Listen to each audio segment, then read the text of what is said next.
अस्सलाम वालेकुम दोस्तों, मैं हूं आपका साथी अज़ीम अहमद ख़ान और आप मुसलसल हमें देख रहे हैं सीटेट के सेशंस के लिए।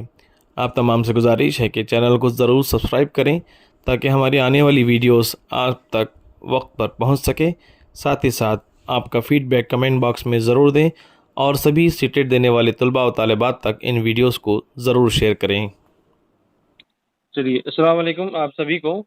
और कल हमने प्याजे की कॉग्निटिव डेवलपमेंट थ्योरी हमने देखे थे। आज हम वैगोट्स्की की सोशियो कल्चरल डेवलपमेंट थ्योरी पर डिस्कस करेंगे और उन नुकात को देखेंगे जो वैगोट्स्की ने अपने नज़रिए में पेश किए हैं। वैगोट्स्की की जो थ्योरी है ख़ास तौर पर वो सोशियो कल्चरल थ्योरी के नाम से जानी जाती है, पहचानी जाती है। सोशियो कल्चरल थ्योरी, इसके नाम से ही आप अंदाज़ा लगा सकते हैं कि किस चीज़ पर वैगोट्स्की ने तवज्जो दिलाई होगी, किन चीज़ों पर वाइगोट्स्की ने अपने नज़रियात का इजहार किया होगा।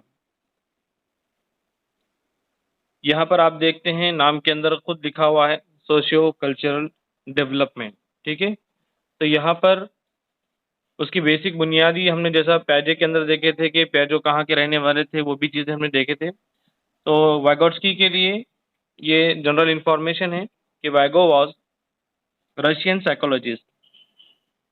वाइगोट्स्की एक रशियन साइकोलॉजिस्ट हैं।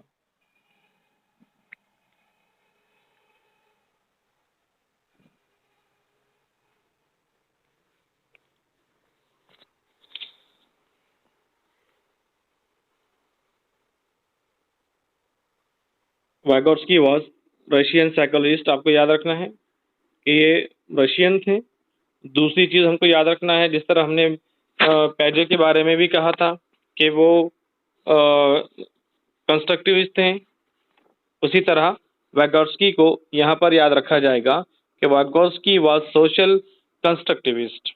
ये एक समाजी तामीरियत पसंद साइकोलॉजिस्ट थे जो डेवलपमेंट है बच्चों का, जो डेवलपमेंट है चिल्ड्रन का, वो डिपेंड करता है इनके नज़रिए के मुताबिक सोशल के ऊपर, इन्वायरमेंट के ऊपर, इन्वायरमेंटल पर्सन्स के ऊपर, समाज में बच्चे के अतराफ में रहने वाले अफराद की बुनियाद पर बच्चे का डेवलपमेंट होता है।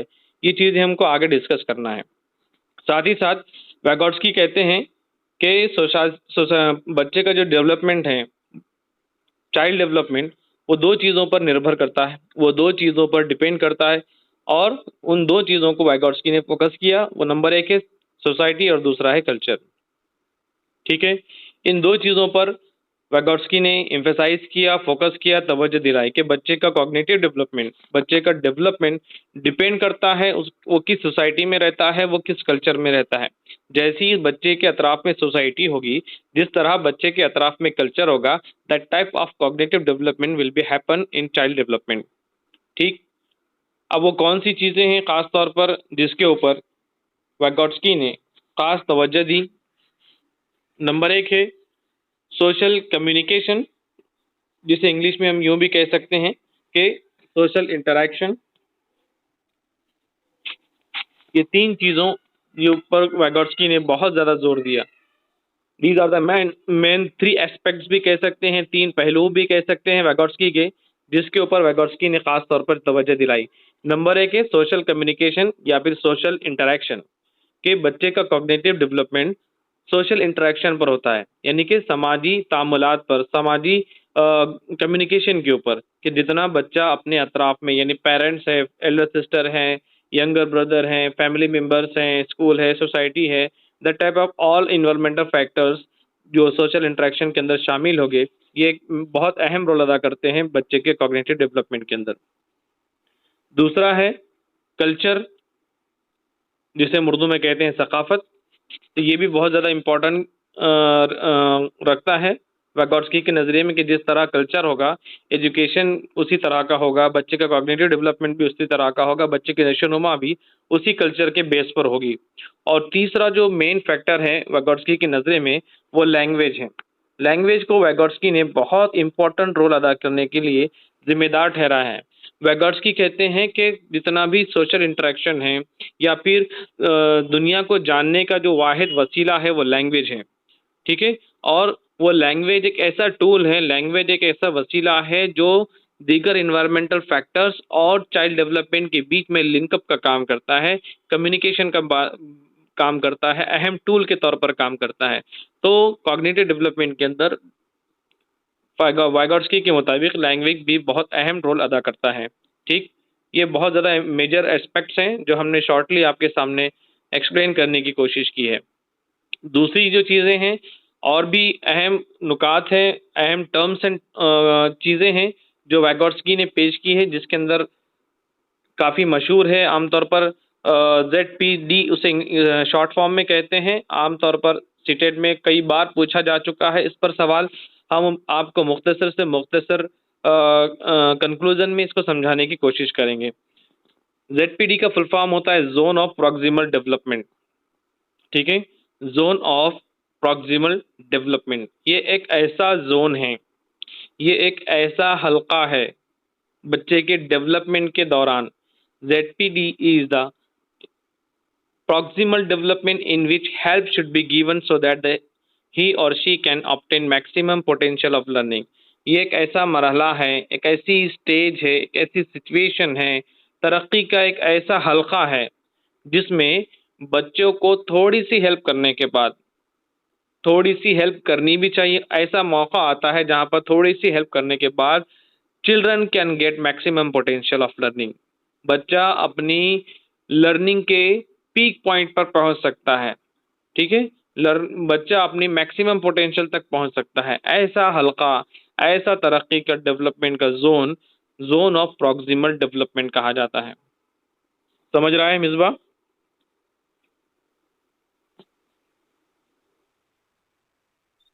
ओके, तो ZPD क्या है, इसको बहुत ज़्यादा कंफ्यूज होने की ज़रूरत नहीं है।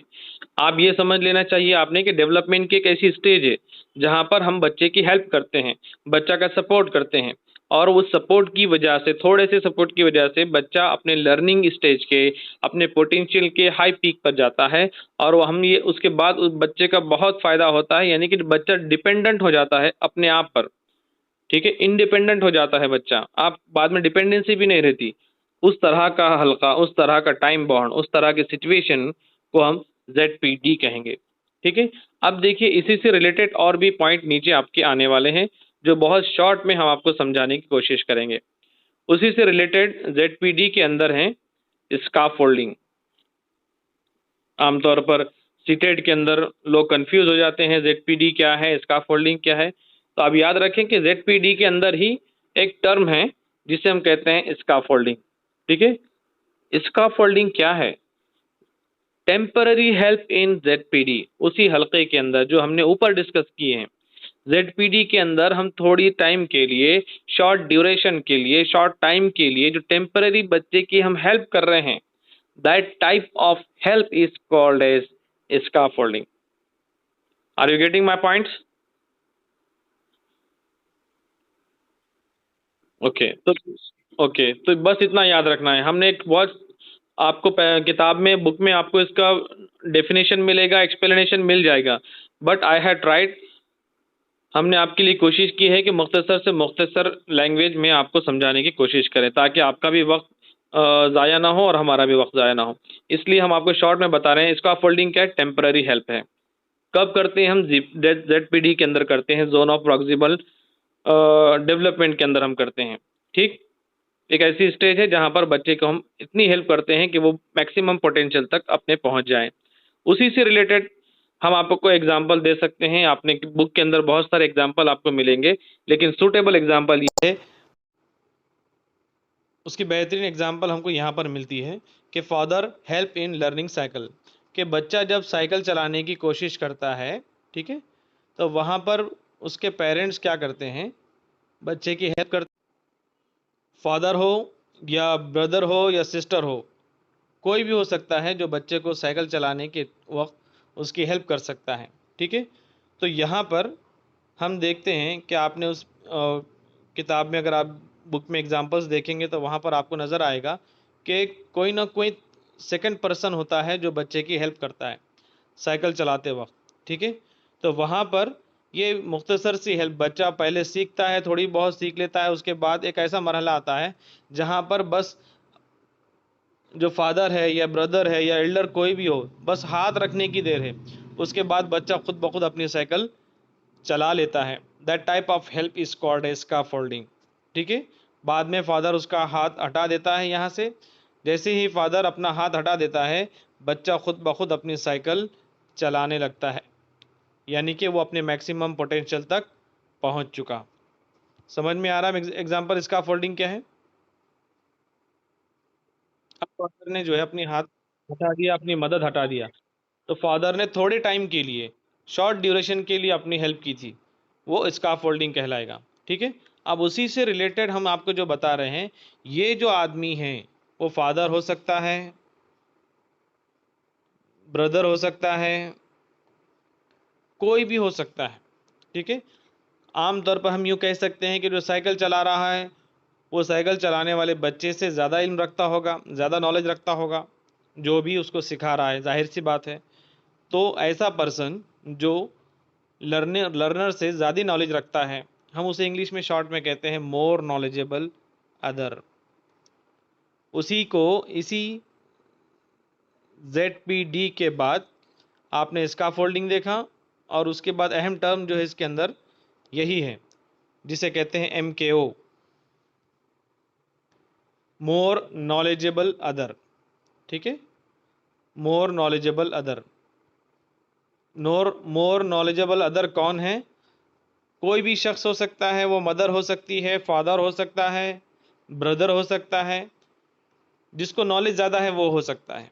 ठीक है, तो ये उसके अंदर, जी ये उसी के अंदर टर्म्स हैं, ये उसी के अंदर आपको इस तरह के टर्मिनोलॉजीज मिलेंगे।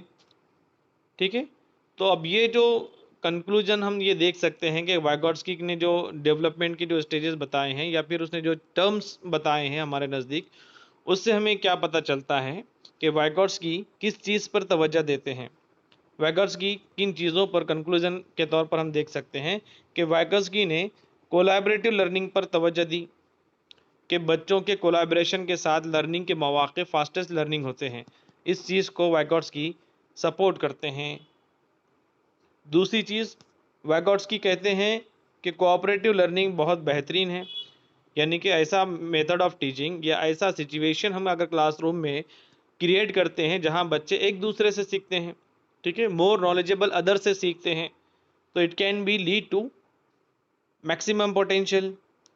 ठीक है, उसी से रिलेटेड है असिस्टेंट लर्निंग। अभी हमने देखा उसके असिस्टेंट लर्निंग के अंदर भी मोर नॉलेजेबल अदर आ सकता है। मोर नॉलेजेबल अदर में उसका सीनियर स्टूडेंट भी आ सकता है, उसका कलीग भी आ सकता है स्टूडेंट का, उसका फ्रेंड भी आ सकता है। That type of learning is called as assistant learning, जहाँ पर बच्चे एक दूसरे के ताउन से सीखते हैं। उसी से रिलेटेड है पीयर लर्निंग। ठीक है, पीयर लर्निंग यानी हम जोलियों का आपस में मिल बैठकर सीखना किसी चीज़ को। उसी से रिलेटेड है यहाँ पर हेट्रोजीनियस क्लासरूम। हेट्रोजीनियस कहते हैं डिफरेंट टाइप्स ऑफ स्टूडेंट। ठीक है, कि जहाँ पर डिफरेंट टाइप्स ऑफ स्टूडेंट, अलग अलग जहानत के बच्चे कहीं मौजूद हों और हम उन्हें लर्निंग के अपॉर्चुनिटीज़ दे रहे हैं, मौके दे रहे हैं। That type of classroom is called as heterogeneous classroom. ठीक है, तो ये इन चीज़ों पर वाइगॉट्स्की ने फोकस किया, अपनी तवज्जो दिलाई और अपने नज़रियात को पेश किया। अब हर व्यू के, हर नज़रिए के कुछ ना कुछ मेरिट्स होते हैं, डीमेरिट्स होते हैं। तो ऐसी कौन सी बातें हैं जो नाकाबिल कबूल हैं वाइगॉट्स्की की? सबसे पहली चीज़ है कि Vygotsky focus only on social elements वो contribute in cognitive development. Vygotsky ने सिर्फ अपने नज़रिए में उन्हीं लोगों का जिक्र किया, सोशल एलिमेंट्स का, जो कॉग्निटिव डेवलपमेंट का पर असर करते हैं, जो कॉग्निटिव डेवलपमेंट के लिए ज़िम्मेदार हैं। वाइगॉट्स्की ने उन चीज़ों पर जिक्र नहीं किया, वाइगॉट्स्की ने उन चीज़ों के बारे में ज़्यादा मालूमात नहीं दी जिनकी वजह से भी हो सकता है कि कॉग्निटिव डेवलपमेंट हो। तो ड्रॉबैक ये है कि सिर्फ सोशल एलिमेंट्स का जिक्र किया। दूसरी चीज़ है focused more on language in cognitive development. हमने लैंग्वेज के बारे, चलिए, तो हमने देखा है कि वाइगॉट्स्की ने सिर्फ सोशल एलिमेंट्स जो कॉग्निटिव डेवलपमेंट के लिए ज़िम्मेदार है उन्हीं पर बात की। उसके बाद दूसरा ड्रॉबैक हमने ये देखा था कि वाइगॉट्स्की ने ज़बान को बहुत ज़्यादा अहमियत का हामिल ठहराया, कॉग्निटिव डेवलपमेंट के लिए अहम टूल ज़रिया समझा, साथ ही साथ ही tried to explain that environmental persons plays an important role in the child cognitive development. उसने कहा कि जितने भी इन्वायरमेंटल पर्सन्स हैं, इन्वायरमेंटल पर्सन से मुराद फैमिली हैं, उसमें पेरेंट्स आ जाएंगे, ब्रदर्स एंड सिस्टर्स आ जाएंगे, स्कूल फ्रेंड्स आ जाएंगे, तमाम आएंगे। तो हम ये कह सकते हैं कि इन्वायरमेंटल पर्सन से मुराद ये है कि बच्चे के अतराफ़ में पाए जाने वाले जितने भी लोग हैं वो बच्चों के कॉग्निटिव डेवलपमेंट के अंदर बहुत ज़्यादा रोल प्ले करते हैं।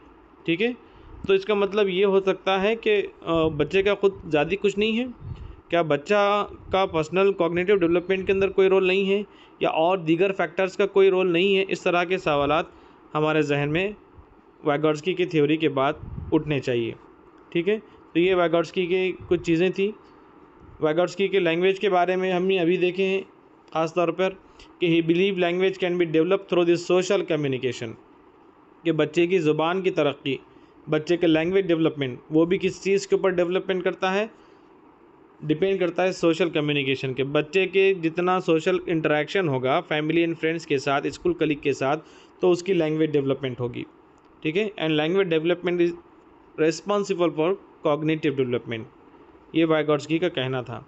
साथ ही साथ वैगोट्स्की कहते हैं कि he said language is greatest way and tool for communication to all world.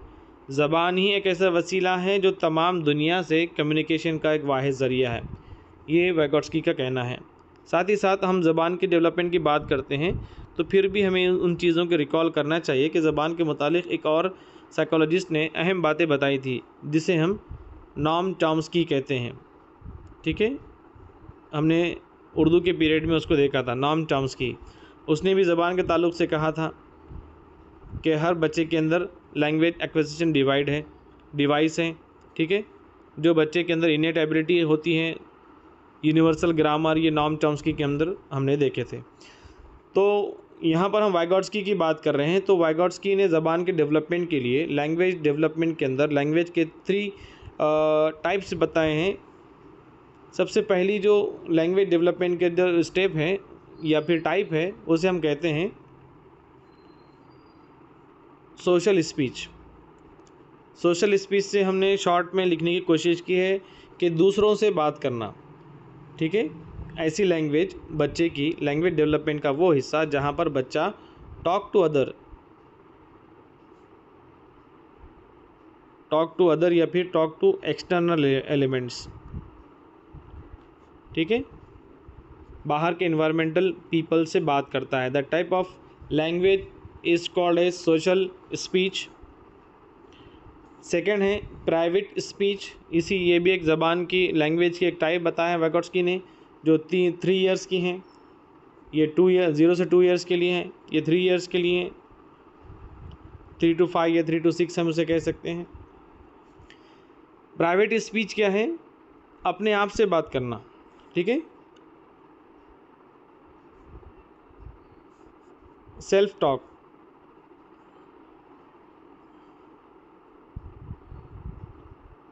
आपने देखा होगा कि 2 से लेकर 3 साल के बच्चे, 3 से 5 साल के बच्चे अपने आप से बात करते हैं, खेलते खेलते बात करते हैं, पढ़ते पढ़ते बात करते हैं, लिखते लिखते बात करते हैं। That type of speech is called as private speech. ठीक है, और उसके अंदर ये भी याद रखना है कि प्राइवेट स्पीच एक जहनी अमल है, एक मेंटल प्रोसेस है, एक कॉग्निटिव प्रोसेस है। ठीक है, ये 2 चीज़ें आपको याद रखना है। तीसरी जो टाइप है स्पीच के अंदर, लैंग्वेज के अंदर, वो है silent inner speech. Silent inner speech is related to private speech, कि अभी अभी बच्चा जो एक अपने आप से बात कर रहा था, वही अपने आप की जो बात करने का जो अंदाज़ है, अब वो साइलेंट स्पीच हो जाता है, अंडरगोज साइलेंटली। अब वो बिना आवाज़ के अपने आप से बात करता है, दिल ही दिल में बात करता है। That type of speech is called as silent inner speech. और ये जो एबिलिटी है, ये जो सेंस है, ये जो कंसिडरेशन है, वो 7 ईयर्स की एज में आता है। समझ में आया? जी सर। तो ये वैगोट्स्की के सिंपल वे में हमने आपको शॉर्ट टर्म में समझाने की कोशिश की है। ठीक है, वैगोट्स्की के अंदर हमने कौन कौन सी चीज़ें देखी हैं कि उसके मेजर एस्पेक्ट देखे हैं, वैगोट्स्की का इंट्रोडक्शन देखा है, ठीक है।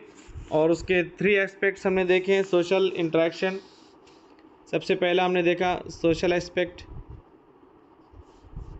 दूसरा हमने देखा लैंग्वेज के बारे में वैगोट्स्की ने क्या कहा। और तीसरा जो हमने देखा है वो है कल्चर।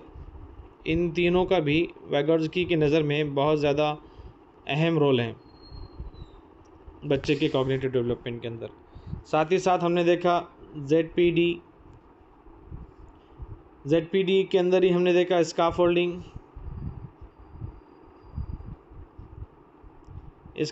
के अंदर हमने देखा MKO, मोर नॉलेजेबल अदर, ठीक है। साथ ही साथ उसके बाद हमने देखा कि वो कौन सी चीज़ें हैं जो कंक्लूज़न में कि वैगोट्स्की की थ्योरी से हम क्या कंक्लूज़न लेते हैं, वैगोट्स्की की थ्योरी से कौन कौन सी चीज़ें प्रमोट होती हैं। तो वो सबसे पहली चीज़ जो है, इन चीज़ों को आप याद रखिए, collaborative learning, cooperative learning, assistant learning, पीर लर्निंग, हेट्रोजीनियस क्लासरूम। ये तमाम तर चीज़ें वैगोट्स्की की थ्योरी को प्रमोट करते हैं, एडवोकेट करते हैं, ठीक है।